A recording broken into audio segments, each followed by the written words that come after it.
You're listening to a podcast by the Center for Action and Contemplation. To learn more, visit cac.org. Greetings, I'm Jim Finley. Welcome to Turning to the Mystics.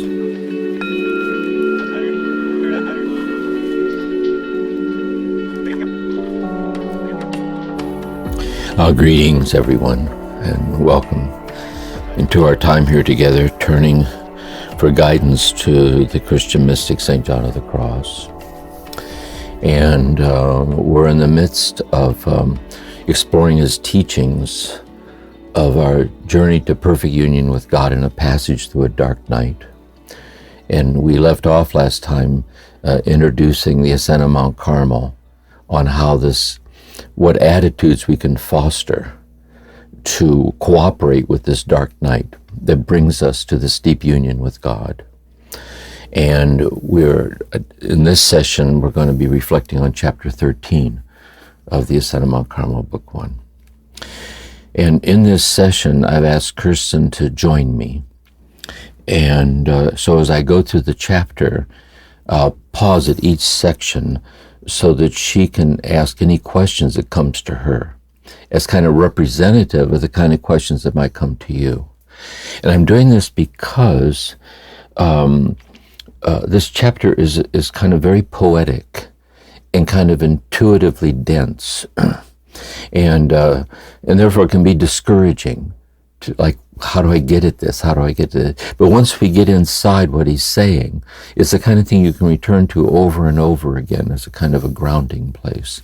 So that's the nature of this session, and Kirsten and I will hopefully be helping you to gain access to the graces that are in this chapter. So I'll begin with chapter 13, article 1 of chapter 13. He says, some counsels are in order that the individual may both know the way of entering the night and be able to do so. And he goes on to say that this night, which is this purifying process in which we're brought into the light of God, has an active aspect and a passive aspect. The passive aspect is what makes it essentially mystical, and that it comes from God. And we started to look at that when we started with the 3 signs of entering into the dark night in meditation, of the loss of consolation, the loss of clarity, and to see that God's weaning us off our capacity to experience finite ways of experiencing God, to prepare us to experience an infinite way of experiencing the infinite presence of God. In this chapter, he's looking at the active aspects on how we cooperate with that. How do we cooperate with that? Article 3, he says, is a place to begin. He said, first, have an habitual desire to imitate Christ in all your deeds by bringing your life into conformity with his. You must then study his life in order to know how to imitate him and to behave in all events as he would. So this is the kind of talk that we're used to, I think. As a follower of Christ, we prayerfully read the Gospels. So we want to live as Christ lived. How would Christ, any situation, how would Christ understand the situation? What would Christ's attitude be towards it? How would Christ act in this situation? And so I'm called to be like Christ. I'm called to be loving and compassionate and patient and humble and so on. And we're used to that. Next he says, and this is the surprising thing, and here's where we'll be turning to Kristen. We'll be dialoguing together. So far that makes sense. Then he says this, which is kind of surprising. Second, in order to be successful in this imitation, renounce and remain empty of any sensory satisfaction that is not purely for the honor and glory of God. Do this out of love for Jesus Christ. In his life, he had no other gratification, nor desired any other than the fulfillment of his Father's will, which he called his meat and food. For example, if you are offered the satisfaction of hearing things that have no relation to the service and glory of God, do not desire this pleasure or the hearing of these things. When you have an opportunity for the gratification of looking upon objects that will not help you come closer to God, do not desire this gratification or sight, and so on. So this is kind of a surprising turn on how can I practically apply this to my life. And so Kirsten, before I venture into this, any initial impression about the direction he's heading in here? Or, well, I do appreciate some practical guidance, even if it is a little confusing. Yeah, yes. I find it challenging to live in balance of knowing that grace comes from God, but that there is a role for me to be open and cooperative, and to hold the right tension around that. Exactly. Yes. And here's some things too I thought of to kind of help us, where I think we all experience the dark night of John of the Cross's sense that we might not as yet experience it in the fullness of the mystical sense with God, but the mystery of the dark night is very much a part of our life. I think I want to give some examples. Let's say that you're going through a struggle with something, and it really is very difficult, and it's ongoing, and it's taking its toll on you. But in the midst of the hardship, you get a glimpse or a sense of being mysteriously sustained by God in the midst of the struggle. So as you go through the struggle, and let's say you come out the other end, it has a kind of a resolution, it resolves itself.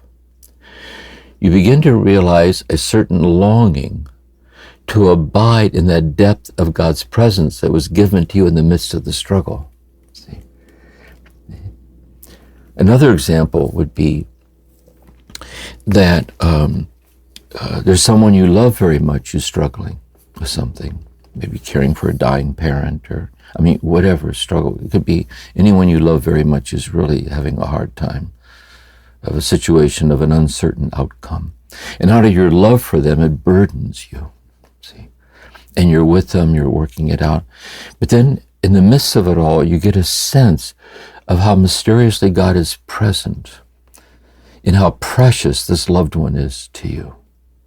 And precious in a way that's not threatened or diminished by the outcome of the struggle. They might end up dying, but their death does not diminish the presence of God that was revealed to you in the struggle and also revealed to you in their death. And a third example would be things are going really well for you. You're, knock on wood, you're so lucky in terms of security and relationships and all the good things of life. But in the midst of it all, you realize that something's missing. Something's missing. That somehow you're longing for something more. Not more of this, meaning not more of what can be gained or lost, but somehow sensing wanting that which is infinitely more than the sum total of all that can be gained or lost. Like a certain longing for a kind of a boundaryless fulfillment, see, that alone can put to rest the restless longings of your heart. So it's a very subtle thing here. He's talking about a certain kind of inner fidelity to a certain sensitivity of our heart in the midst of things. And he's trying to guide us into how to be more aware of that and more faithful to that.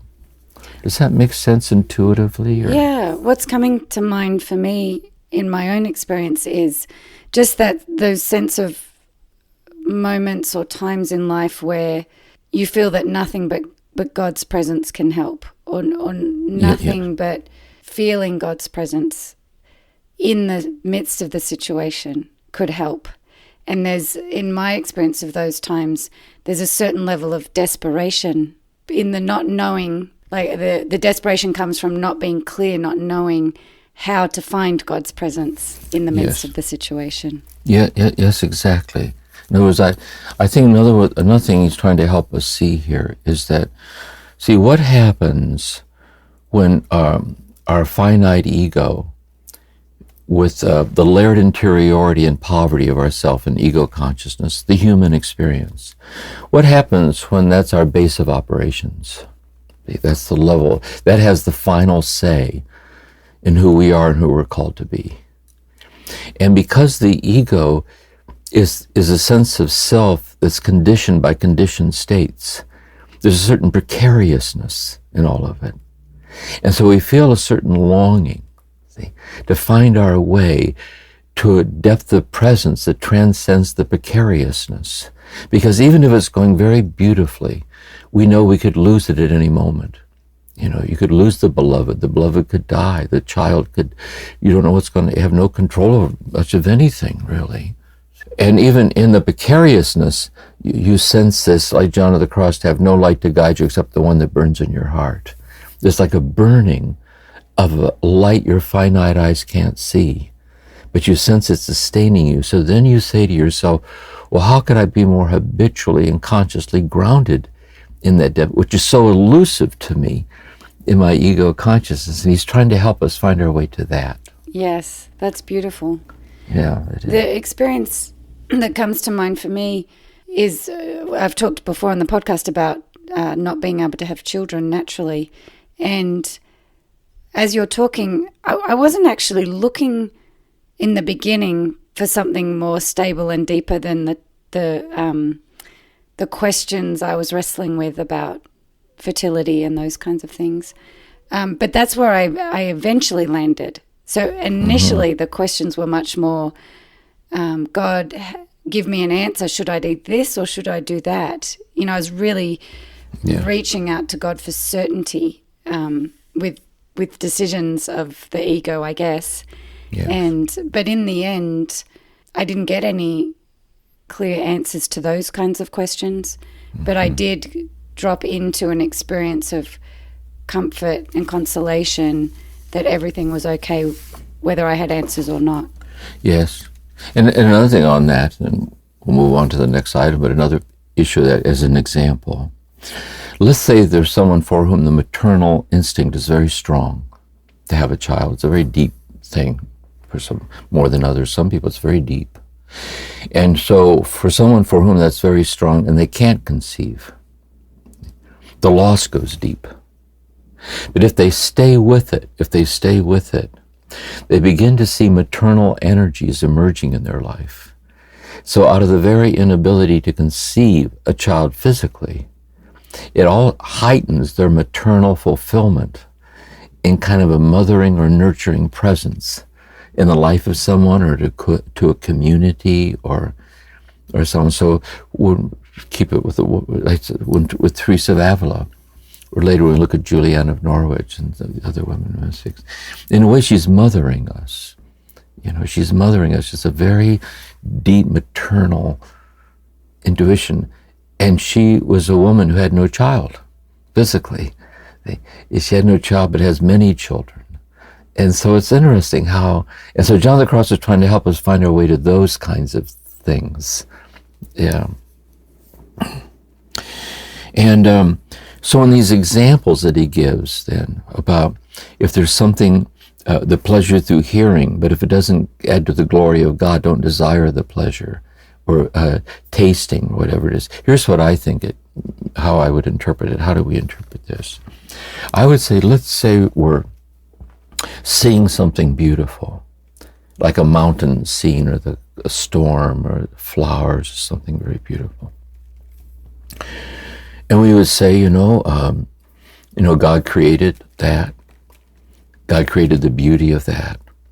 God created my capacity to see the beauty of that. It is of God.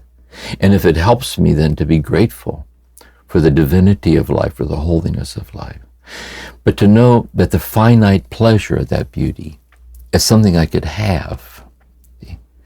I realize insofar as I could have it, that gratification being finite is infinitely less than my deep longing for an infinite union with the infinite that alone can gratify me. So I hold my heart in abeyance, that as I don't move in on it to have closure by trying to have the beauty or the experience of the beauty, I let it wash over me.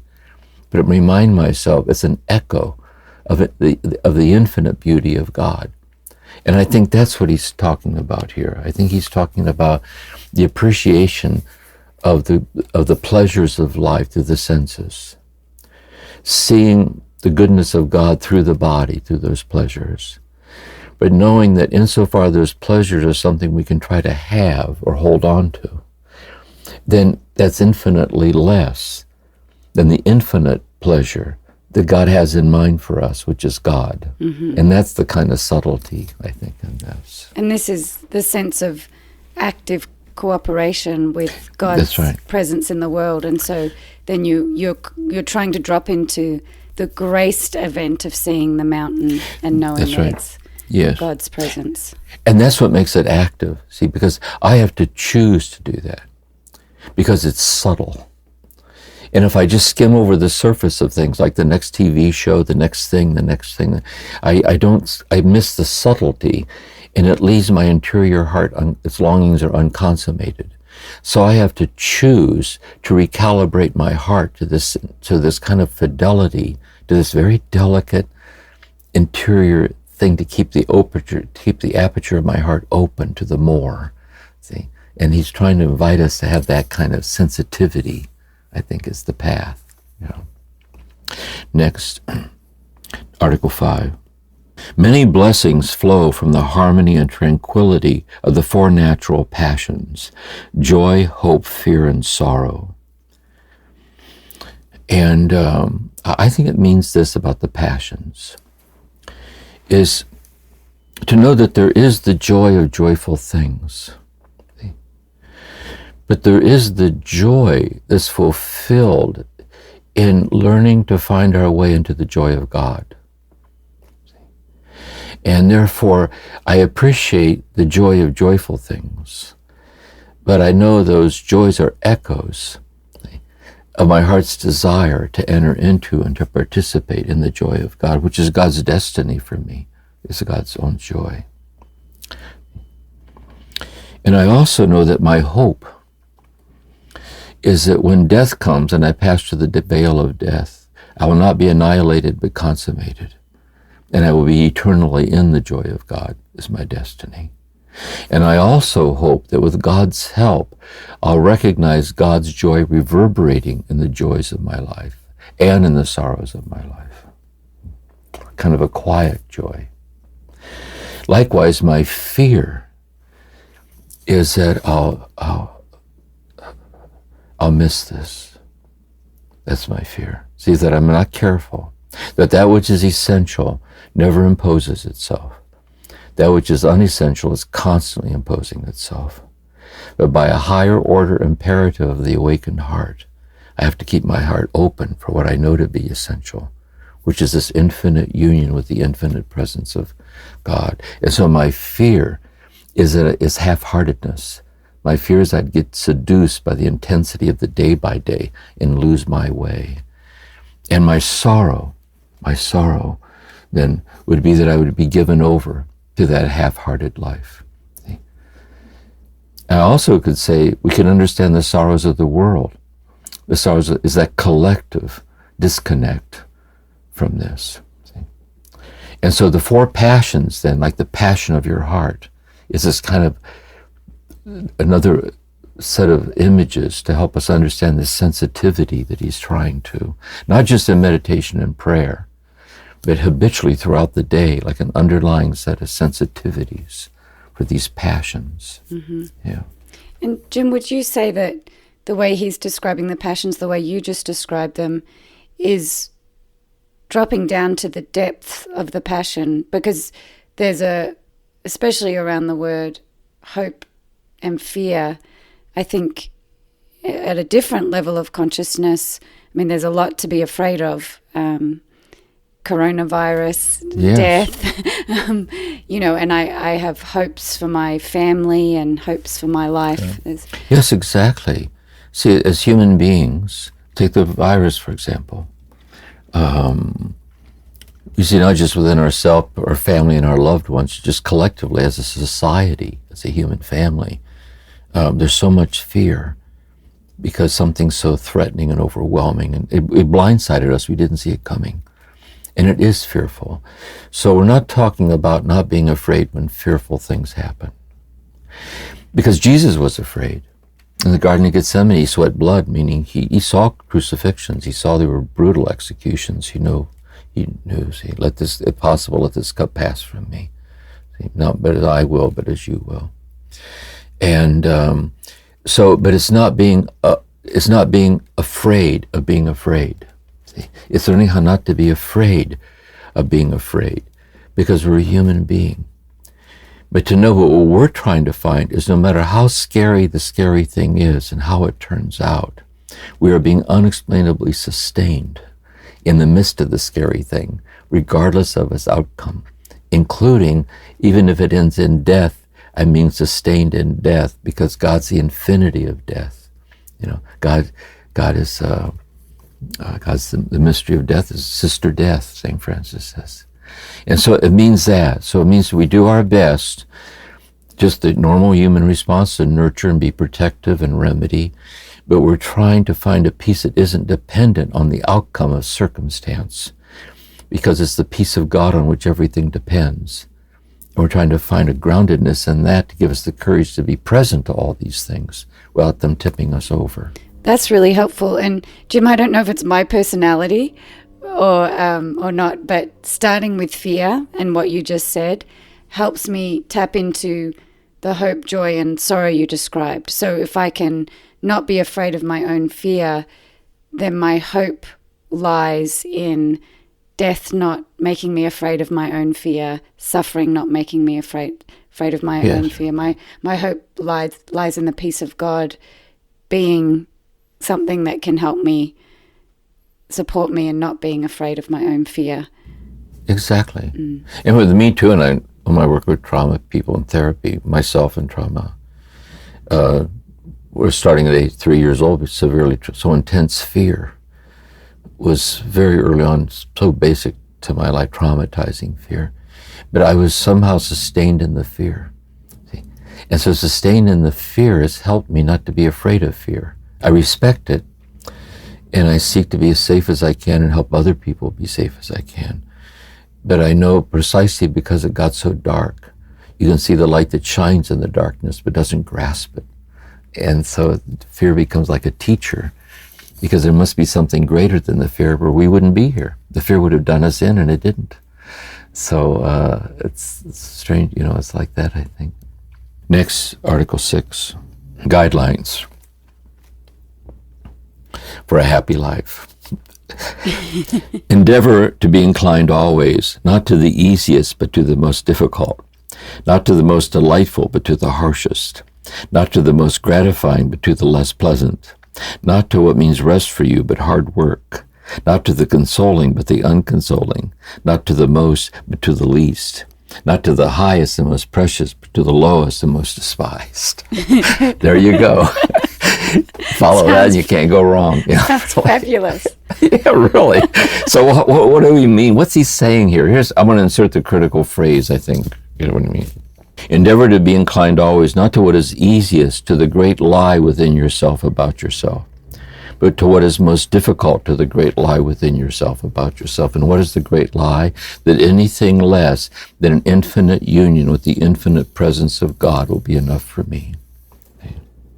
Furthermore, it's also the great lie that infinite presence of God is already infinitely giving itself to me, breath by breath, heartbeat by heartbeat.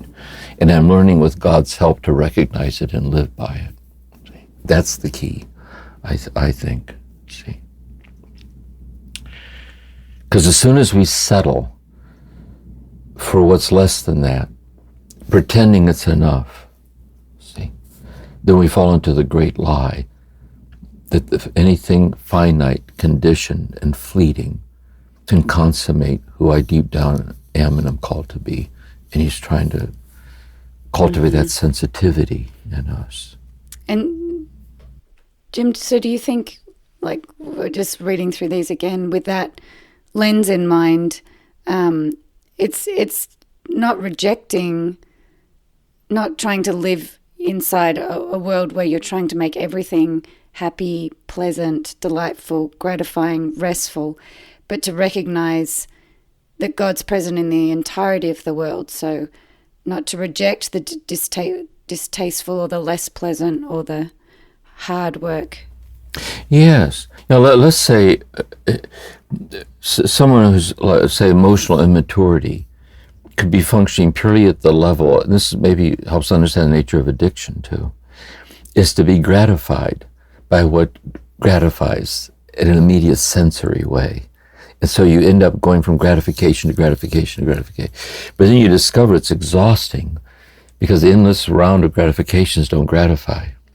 But when you love someone very deeply, or say the artist or the poet or someone who serves the poor, their gratification is coming from a deeper place. So it isn't that there isn't the pleasurable and the pleasant. It is, you appreciate that. But you're learning to function at a qualitatively richer, deeper level that eventually opens out on God, who's present to us, and when we live this way. Which is to be open and present to what exists in life, which is the delightful and the distasteful, which is wanting something and not wanting something. It's to open ourselves up to the whole experience that God bodies forth into the world. Yes. We could put it another way, too. I put it as, all things considered, what's the most loving thing I could do right now? For my body, my mind, this person, this child, this community, the earth. And the most loving thing might ask something of me. Sometimes it asks nothing less than everything, really, to be faithful to that.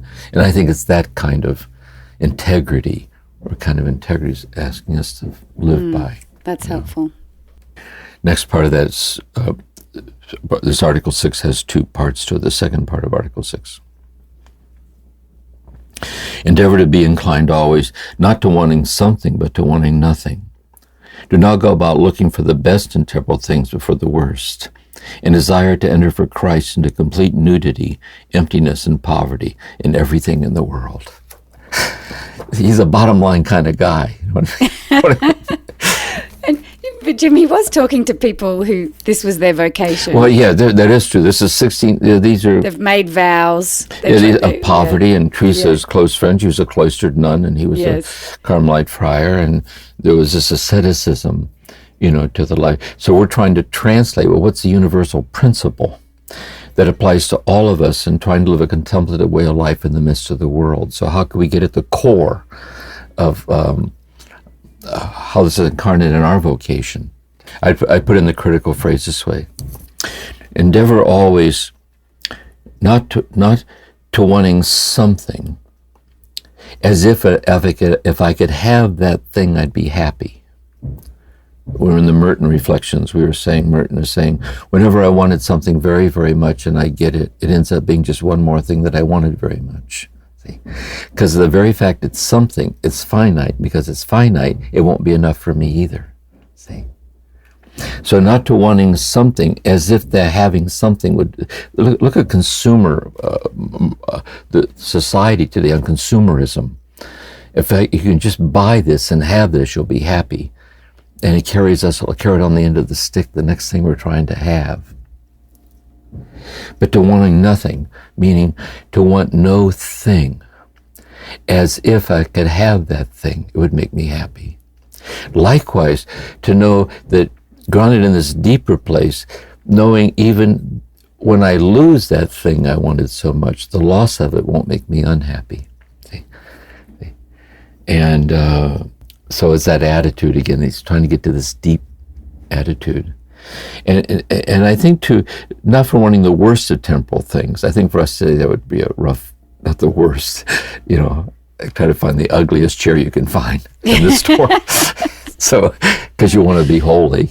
But it's saying that, I think it's saying not to be attached, to be grateful for what we have, and not to be attached to external levels of things. We can appreciate that something's more beautiful than another.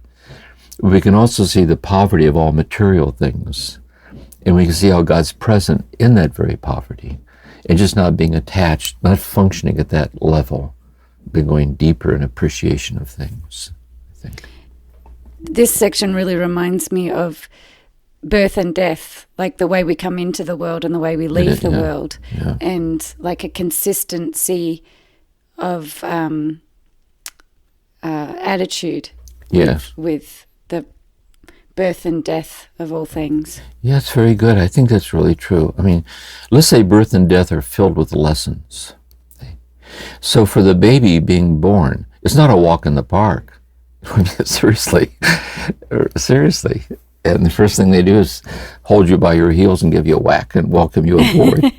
And you're in for quite a ride. Yeah. And at the other end, it's no walk in the park either. Right. It just is that the hospice is not a joyride. And in between, bumpy ride. But there's something beautiful about it, something precious, something ultimately divine, really.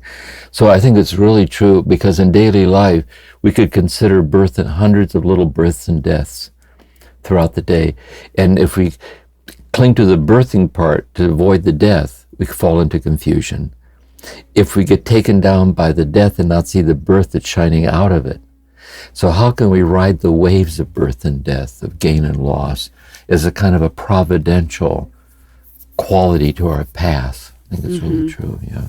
And those three, the nakedness, emptiness, and poverty seem to be a part of... Yeah, I'm naked, meaning, I'm poor and naked, meaning I'm a poor person, I have nothing, I give you my heart. There's a hymn like that. And so it's like you're ravaged by the generosity of God, sustaining you in an empty-handed poverty. See, like that is kind of a deep kind of sense of things, I think, that we try to live by. I will say all participants in this podcast are wearing clothes. Yes, probably. Realistically not. I mean, some of them are, depends. Some of them at the physical level are not wearing clothes as they listen to this podcast. And all of us are wearing our clothes to some degree, either the good sense where we need our clothes in the good sense, but also in the sense we need to outgrow, we need to lose our clothes. We're holding on to certain things because we've not yet at a point where we can let go of imagining, as long as I can be clothed in this appearance, as long as I can be clothed in this thing. And it's a lifelong process to be, through love, to have that kind of dissolve and all of it. Yeah, I think it's true. Yeah. 7, you should embrace these practices earnestly and try to overcome your repugnance of your will towards them. Notice he admits this. In other words, the ego does not easily give up its claim to having the final say in who we are.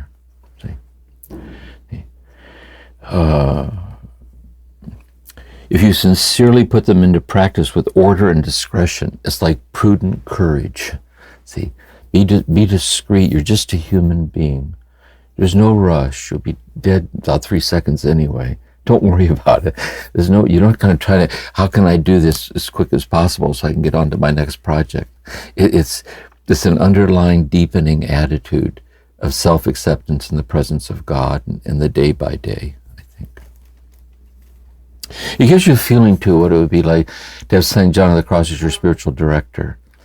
To sit with him, you get the feeling he'd be a very compassionate, insightful, present person to meet you where you are with this and help you move on to the next place. And it kind of shines through the way he talks and how he sees things. I think so, too. Yeah. And in touch with the whole of life. And very much. He's very sober to life. He's very. And when you read his poetry, too, just how it's so sensual and eloquent and full. Like you'd be in the presence of a deeply alive person, very present. And when you sat with him, you'd get a sense that he could see in you, what you're not yet able to see. And he could help invite you he could draw it out so you'd be more aware of that and share it with other people. And that always comes through with me, with all these mystics, really, I think. These counsels, if truly carried out, are sufficient for entry into the night of the senses. One would hope so. Really, gee whiz. But that we give abundant enough counsel. Here are some more you can try on. So he's on a roll, you know what I mean? He's into it. Okay. Yeah. First, number 9, here's another winning stance for a happy life. First, try to act with contempt for yourself and desire that all others do likewise. Second, endeavor to speak in contempt of yourself and desire that all others do so. Third, try to think lowly and contemptuously of yourself and desire that all others do the same. This isn't sounding like the most loving thing at this point. No, it really doesn't. However, there's a lot of people in therapy that say, I already do that. I'm trying to get help not to do that. So let's put in the critical term. Okay, again. Try to act in contempt for the great lie within yourself about yourself, and desire all that is anything less than an infinite union with the infinite love of God will ever be enough to put to rest the longings of your heart. And that's what he's really saying with each of those things. And so when he says of yourself, he's talking about the ego self. Yeah, that's right. The ego self. With contempt to the ego. Yes. Not Go ahead. Not to be mean to yourself, but to be cautious and not believe what the ego is trying to tell you, that you need this or you need to do that to be accepted, or you need to be a certain way. Yes, I'd put it this way too. See, I think it's an ego consciousness. We come upon within ourselves what transcends ourselves. So we're going along in ego consciousness through our senses and thoughts and memories and feelings and emotions. And we come upon that which transcends us, that we're touched by the holiness of life or the presence as it gives itself to life.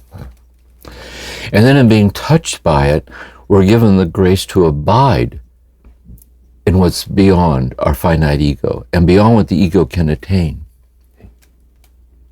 But the dignity of the ego is the ego with God's grace must freely cooperate in the demise of its illusion about having the final say in who we are. But in doing so in a way that's really to say the dignity of the ego.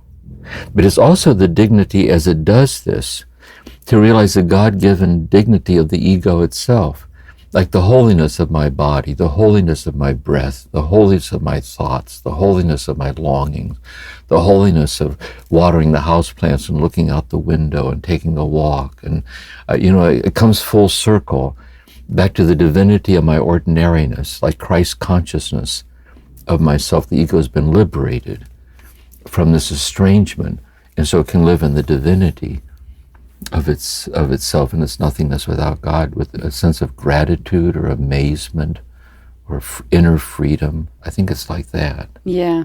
So John of the Cross is speaking to the unliberated ego Yes. at this point. I think he's saying this, it's a centaur kind of thing. He's speaking to us insofar as we've already been awakened to the more, or we wouldn't be reading this, or we wouldn't be listening to the podcast, unless we already sensed here intimations of something beautiful that we've tasted or desire, and that bears witness that we're already emerging. So there is that, and then there is that is realizing it, and there's always that in me that doesn't realize it yet. See? And so my job with God's grace is to endlessly circle back around and be there for the part that doesn't realize it yet. And then that's like Christ consciousness towards myself. And then I can do the same for other people. There's that in them that sees this, the goodness or the light. And then with all of us, there's that in each of us that doesn't see it yet. And so we're all trying to help each other out and not push each other down. And I think that's my sense of it.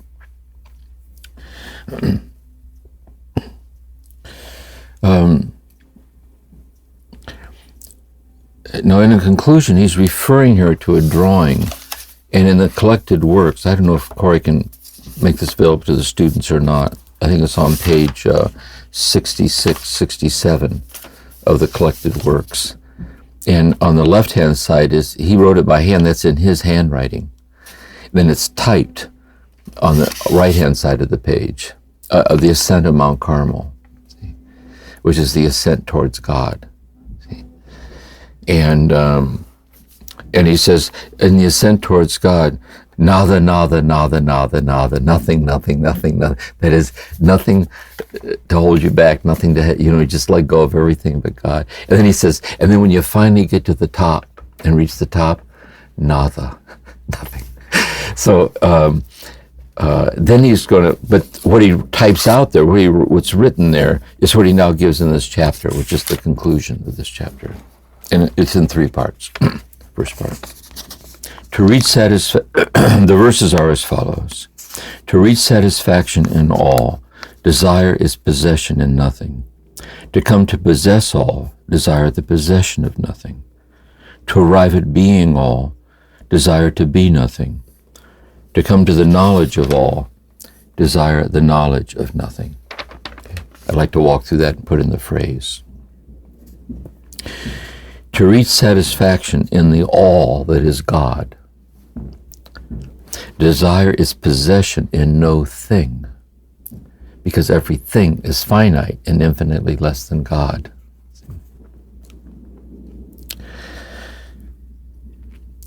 In other words, it's not that there aren't the pleasures of things, but to try to possess satisfaction through the possession of anything.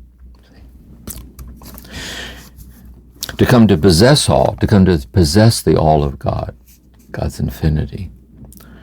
Desire the possession of no thing. I think I mentioned it in the talk I was on this. I think this was in it. He says, I once knew a man, he was speaking to one of the friars in the monastery. You know, on Easter Sunday, on Palm Sunday, the Catholic Church blesses the palms for Palm Sunday. And so there's a kind of a devotional thing where you keep some of the blessed palms from Palm Sunday. I remember my devout French Catholic grandmother, when there's a violent thunderstorm, she would always burn some blessed palm and a candle to protect the house from being struck by lightning, which was nice. I like that. She also kept a rosary over her back doorknob to keep the demons out, because the demons would come there and see the rosary and they'd turn around. Stuff like that. So as soon as, possessiveness of heart, that's what he's really talking about, not to have closure in the finite. To arrive at being all, in order to arrive at being the all of God, that's our destiny. To be as much God is God, in our nothingness without God. That's divine union, and that's heaven. But in mystical marriage, how on this earth can we experience that? See, how is it? He's leading us along a path of being married to God, in which we can become all that God is, in our nothingness without God. It's divinization through love. And so this is the path that leads to that fulfillment.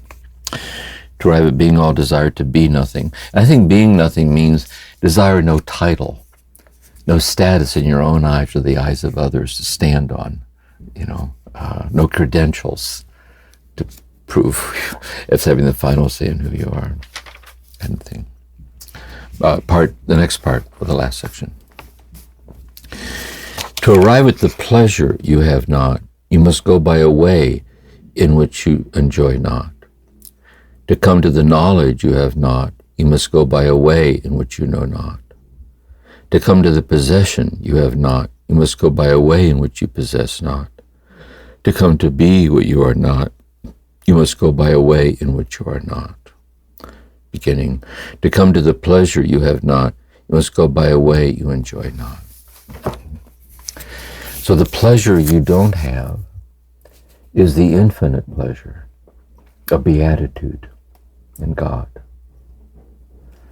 And since you're lacking that infinite beatitude, that infinite pleasure, you must go by a way in which you enjoy not. In other words, you must go by a way of not trying to find anything less than the infinite presence of God that will be enough for you. So it's very strange. You are pleasure. There is pleasure. But the pleasures wash over you. You're grateful for all of them. But you're keenly aware they're intimations of an infinitely greater pleasure that alone is enough for you. And that each of these little couplets has that same very, very subtle point. To come to the knowledge you have not, you must go by a way in which you know not. And what we don't know is God's infinite knowledge. We don't have God's own infinite knowledge of God and ourselves and others and all things. We don't have that. And therefore, to find our way into knowing all that God knows God to be and all that we are, we must go by a way in which we know not. That is, we don't lay claim to any conclusion in conceptual thought. We see it as an insight. This is going to be huge in Meister Eckhart on A Virgin Mind, in the cloud of unknowing, to cloud of unknowing, cloud of forgetting. It's not having closure in conceptualizations of God or ourself. And so, like, pardon me, I don't speak English. Back in the good old days when I was holy, it was so clear. See, but for quite some time now, I've become perplexed. See, everything's boundaryless and vast in all directions. I appreciate the relative clarity of conceptual, because we're using it now, we're talking in conceptual thoughts now. But this is conceptual thought in the service of the realization of the transconceptual. See, it's like everything Jesus says, it's like that too. It is conceptual, you can grasp it, as in you can land in the beauty of it, but it's words in the service of that which transcends words. Yes. See? And he's always inviting us to be habituated to that. I like the way you said to not have closure. So it's not to reject insights and understandings that you have, but to not have closure around them, because God is mystery to us. And so to be open to having our minds changed, to deepening the experience, to not clinging to a memory of something, to be open to the new. Exactly. For example, beautiful. I mean, look at John of the Cross. Look how orderly his mind is. You know, and he we're only on page 105, and he's going to do this for 679 pages. So this is a guy who thinks a lot, you know, and he knows what he thinks.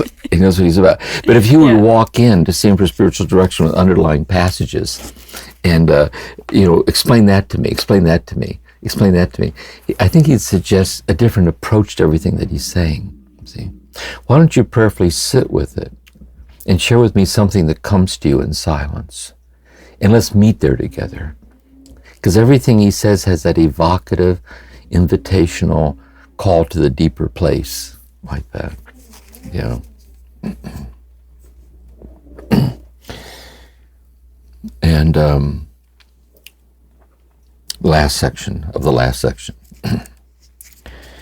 When you turn towards something, you cease to cast yourself upon the all. For to go from all to the all, you must deny yourself of all in all. Sorry, there's one more section after this. Let's just take this one next, okay? When you turn towards something, that is, you turn towards something to focus on or have it or get it, like this. When you turn towards something, you cease to cast yourself upon the all. It's infinitely more than that, and is itself the very reality of that, and it's nothingness without God. See? So it's just another way of putting closure to keeping the aperture of our mind and heart open to everything in a boundaryless clarity of God, so we can see that God's the reality of everything. See? And it's nothingness without God. I think that's the paradox of the whole thing. For when you cease to cast yourself upon the all, that is, you throw yourself upon the mercy of the infinite depths you're powerless to attain. Okay? So that in casting yourself in its mercy on you as finite to attain the infinite gives itself to you completely in the finite poverty of your heart. See? That's the great paradox, like that, the granting of it all. For to go from the all of some totality of all things to the all that is the totality of God, you must deny yourself of all pleasures and attainments in all things. So you end up being empty. It's all empty. It's all impoverished compared to the infinity. But then seeing how impoverished it is and giving yourself to the infinite through these attitudes, the infinite then shines out through everything. And it's nothingness without God, including yourself and everything around you. And when you come to the possession of the all, that is the all that is God, you must possess it without wanting anything. So when you finally get there, mystical union or bust, I did it. You have to reach it. No, you dare turn towards it to have it. You fall out of it. See, you have to let God reveal to you that God is the reality of all that you are. See? And you're in the flow of that generosity of God. And you're grateful for it. You ride the waves of it. You're blessed by it. But every time, because you're just a human being, you turn to have a little bit of it. In the very turning to have it, you fall. This is also true in our love for each other as human beings. There can be a great love. And in little ways, people in a loving relationship can try to turn to have it on their terms. See? And it's a perpetual helping each other to let go of having, see? In order to let love carry them to even deeper places like that. And I think it's like that. So the conclusion then.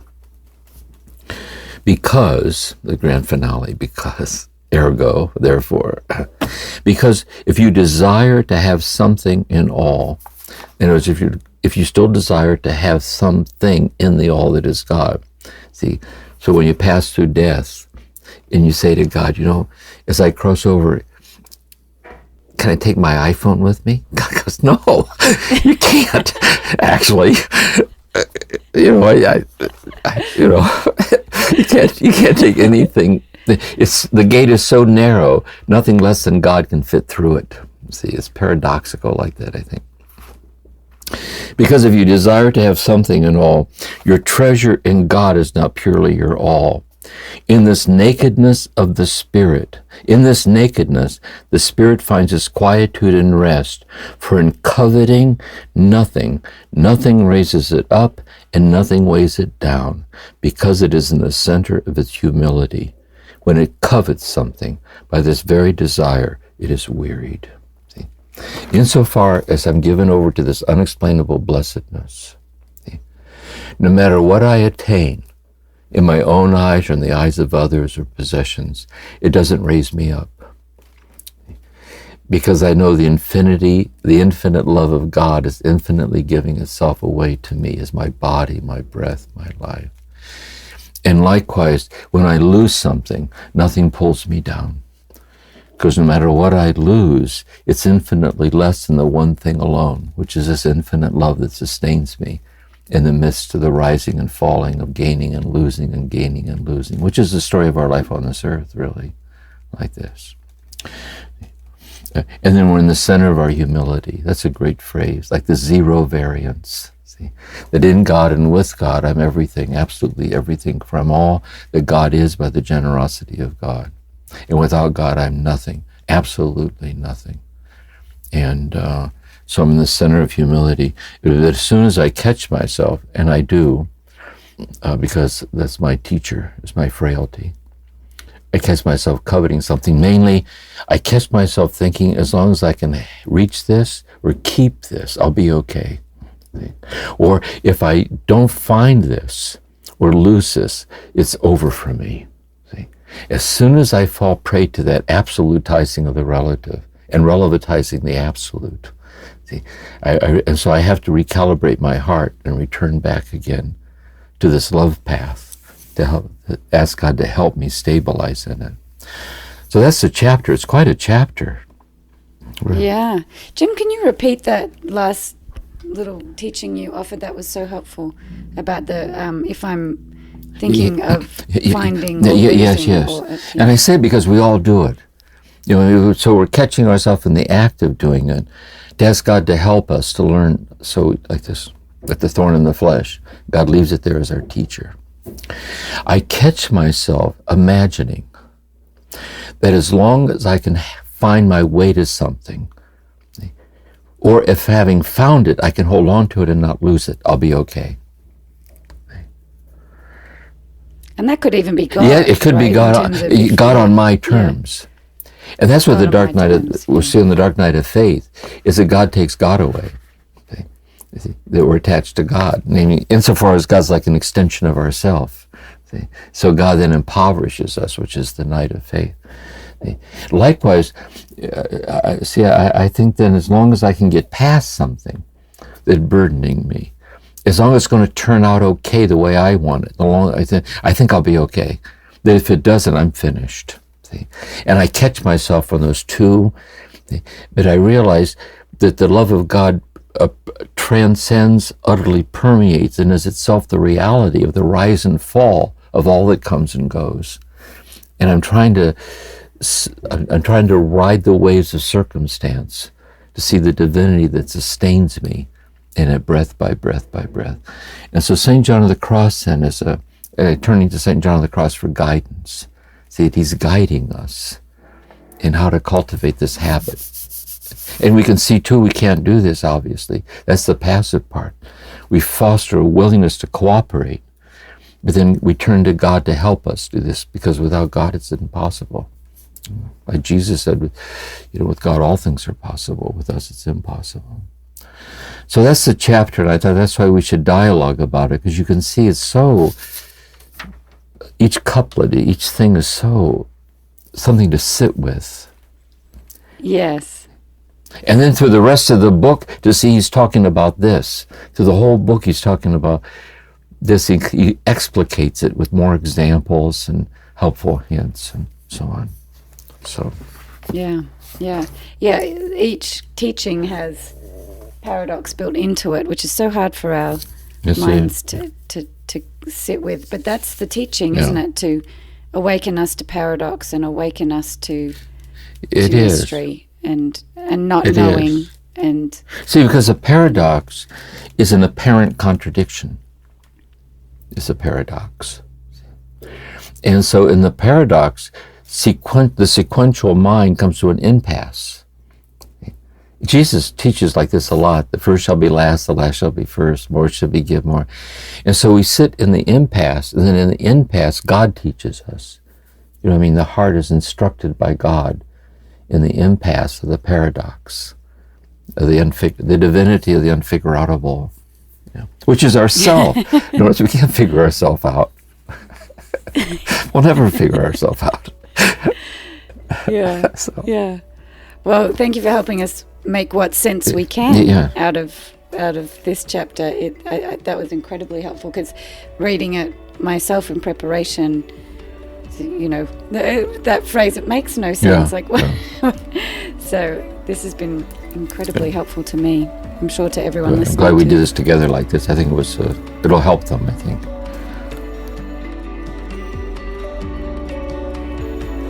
Thank you for listening to this episode of Turning to the Mystics, a podcast created by the Center for Action and Contemplation. We're planning to do episodes that answer your questions. So if you have a question, please email us at podcasts@cac.org or send us a voicemail at cac.org/voicemails. All of this information can be found in the show notes. We'll see you again soon.